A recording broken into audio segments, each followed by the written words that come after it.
In section 5.6, we take up the concept of the fundamental theorem of calculus. The fundamental theorem of calculus allows us an easy way of evaluating the definite integral. Now, we will not prove the fundamental theorem of calculus, but we'll give you some evidence that it's true. So let's start with this relationship between what I'll call a of x, which is a of x, as I call it a for area, it's an area function, and f of x, just an ordinary function. Let's start with this example. F of x is equal to c. So f of x is a constant function. Okay, and let's talk then, I'll show you what we mean by a of x.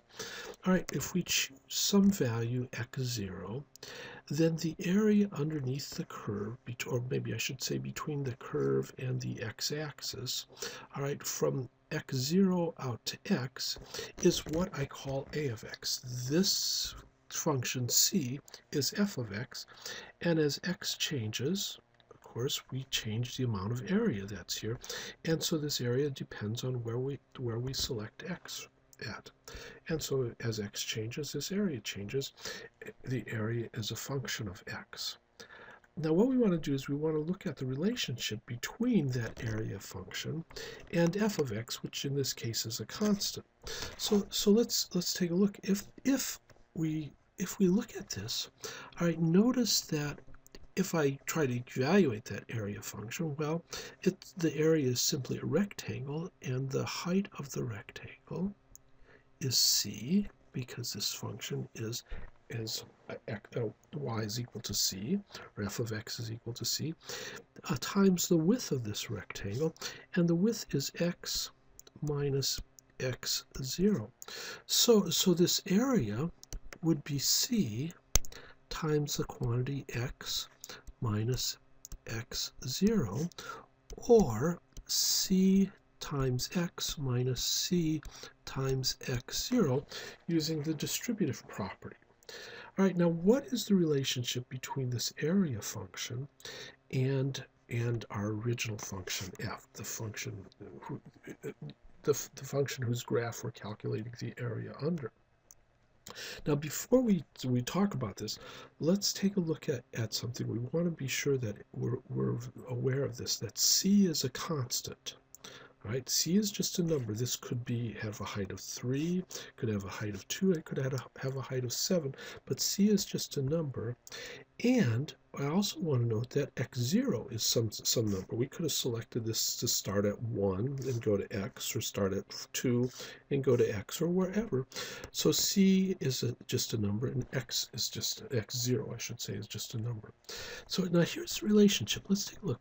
If we take the derivative of a, that will be the derivative with respect to x of c times x minus the derivative with respect to x of c times x0.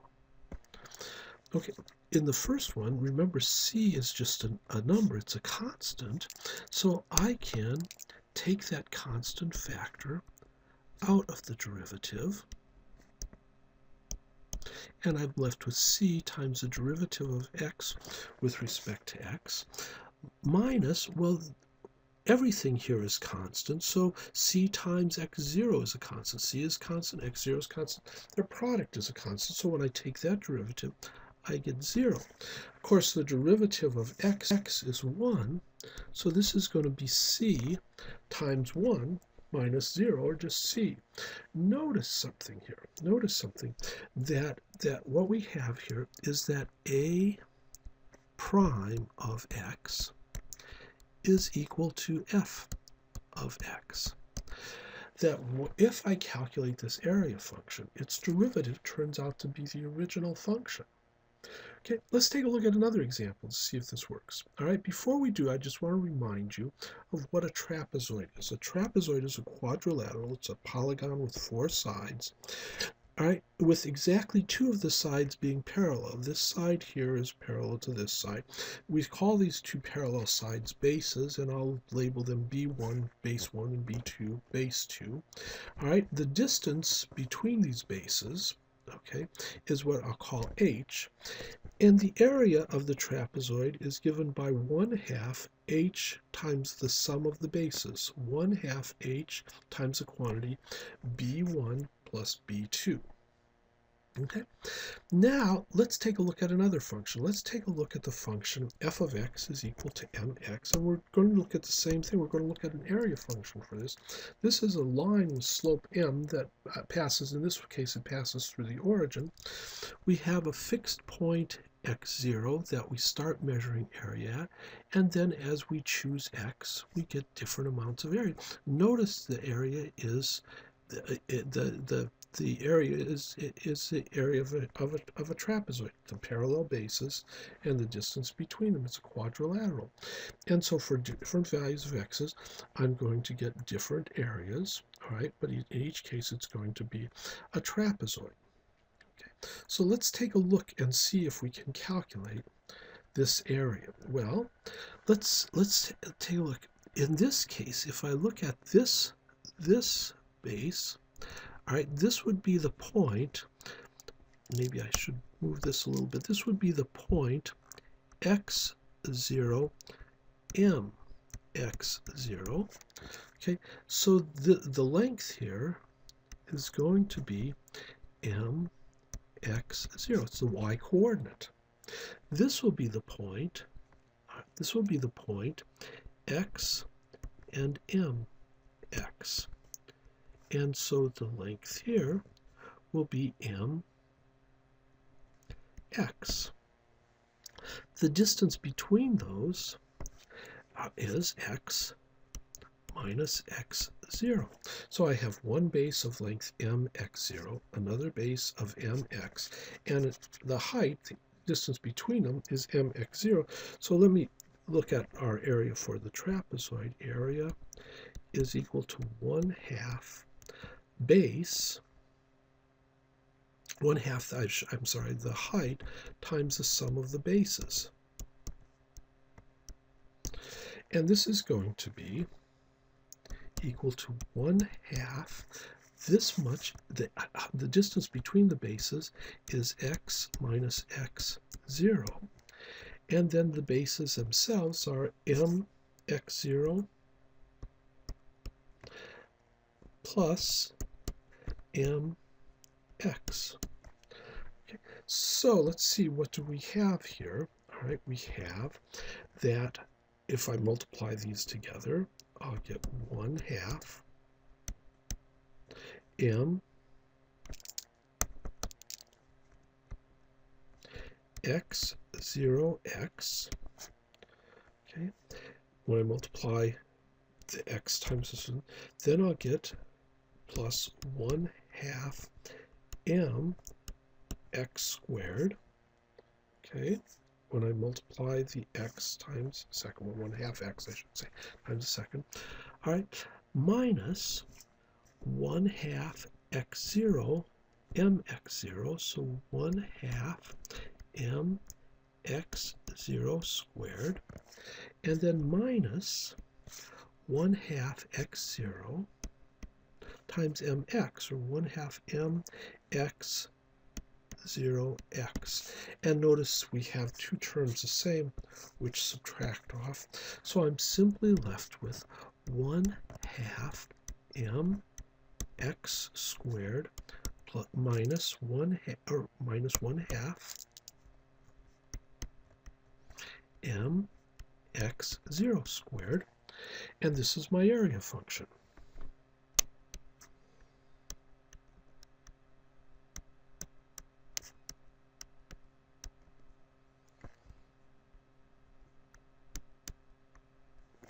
Okay, so now let's see if the same thing works. Remember before, the derivative of the area function was the original.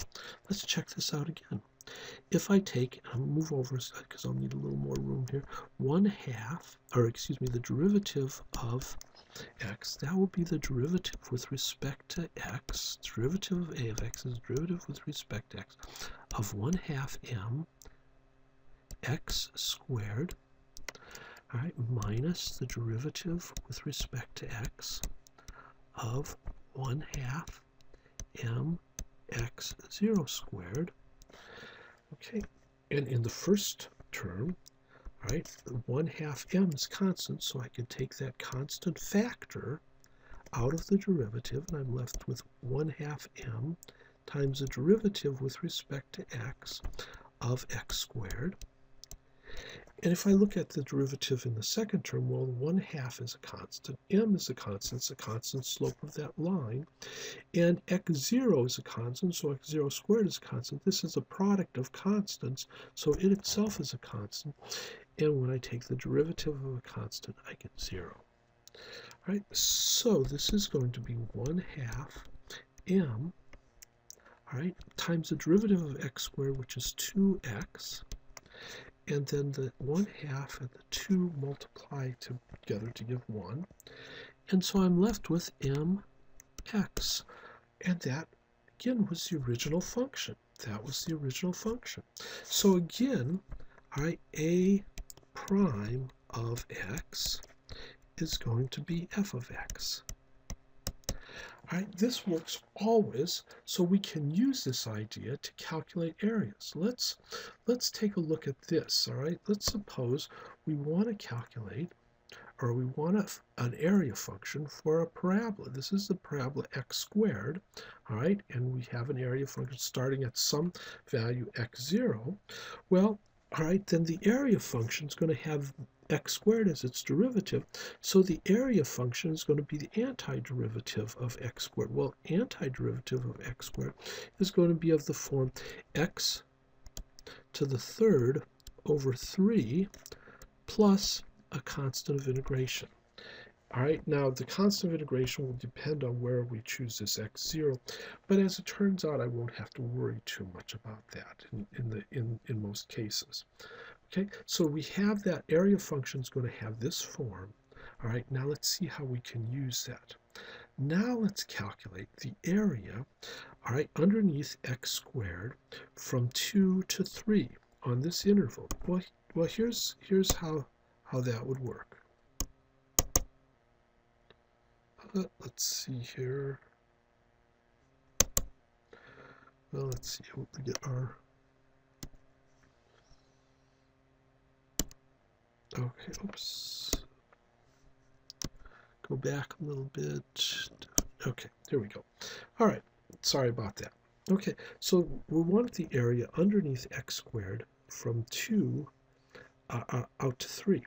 Well, let's take a look. First off, notice that if I do this, if I look at this, all right, whatever that area function is, the area from x0 out to 2 is going to be a of 2 because the x is 2. All right, similarly, the area from x0 out to 3 will be a of 3, but notice I just want this part here from 2 to 3, so that would be a of 3 minus a of 2. It would be the whole thing minus this little part at the beginning. A of 3 minus a of 2 will be the area that we want here. So let's take a look at how we could go about calculating this. So this area from 2 to 3 of x squared, all right, is going to be, all right, well, I have to take an antiderivative. Maybe I better go back here. I meant to. All right, and I'll take an antiderivative, which was x to the third over 3 plus c. I'll evaluate it at 3 and evaluate it at 2 and subtract. And notice what happens. When I evaluate it at 3, all right, I'm going to get 3 to the third over 3 plus c. Because remember, I have this constant of integration. Minus, when I evaluate it at 2, I'm going to get 2 to the third over 3 plus c. When I combine these, well, let's see, 3 to the third over 3. I won't cancel the 3. That's going to be 27 thirds plus c minus 8 thirds. All right, then distributing the minus sign, minus c. Notice the c, that constant of integration, goes away, and I simply get 19 thirds. Okay, 19, so the amount of area right here is 19/3. We had no geometric way of doing it like the triangles and trapezoids and rectangles that we had before.